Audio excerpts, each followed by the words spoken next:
இப்போ வந்து நம்ம தமிழகத்துல பார்த்தோம் அப்படின்னா, டிஎம்கே, ஏடிஎம்கே இந்த 2 கட்சி தான் வந்து பெருங்கட்சி அப்படின்னு சொல்லலாம். ஏகப்பட்ட கட்சிகள் இருக்கு. ஆனா ஆட்சிய பிடிக்கிறது வந்து 2 கட்சி மட்டும் தான் அப்படின்னு தான் சொல்லணும்.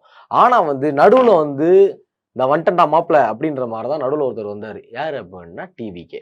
குறுக்கு இந்த கௌசிக் வந்தா வரட்டாமாமே டிர்ருன்ற மாரி எல்லாருமே அடிச்சு கீழ தள்ளிட்டு அவர் மேல வந்துட்டாரு அப்படின்னே சொல்லலாம்.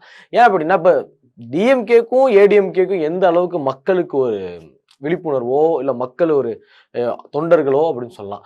அப்படி இருக்காங்களோ, அதே அளவுக்கு வந்து டிவிகேக்கும் இருக்காங்க அப்படின்னு சொல்லலாம். ஆனா டிவிகேக்கு தொண்டர்கள தவிர்த்து ரசிகர்கள்னு சொல்லலாம். ஏன்னா அவங்க வந்து ரசிகர்கள் தான் அதிகமா இருக்காங்க.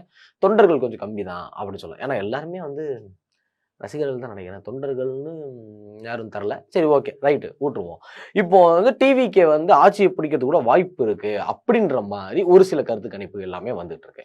ஆனா வந்து ஏடிஎம்கே என்ன பண்ணியிருக்காங்க அப்படின்னா, இது வராது, சரிப்பட்டு வராது. நம்ம வந்து எப்படியாச்சும் ஆட்சிய பிடிக்கணுமே அப்படின்ற ஒரு நோக்கத்துல இருக்காங்க. இப்போ வந்து டிவிகே வந்து பார்த்தோம் அப்படின்னா, ஏடிஎம்கேவோட கூட்டணி போடுறதுக்கு வந்து சத்தியமா சான்ஸே கிடையாது. அங்கிள், ஸ்டாலின் அங்கிள் அப்படின்னு வேற பேசியிருக்காரு. இது மூலியமா அவர் பேசுவாரா? இல்ல வந்து கூட்டணி போடுவாரா? அப்படின்றது வந்து சந்தேகம். ஆனா ஏடிஎம்கே வந்து கண்டிப்பா வந்து டிவிகேவ நம்ம சைடு இழுத்து போட்டுறணும், உள்ள தூக்கி போட்டுறணும் அப்படின்றாங்க.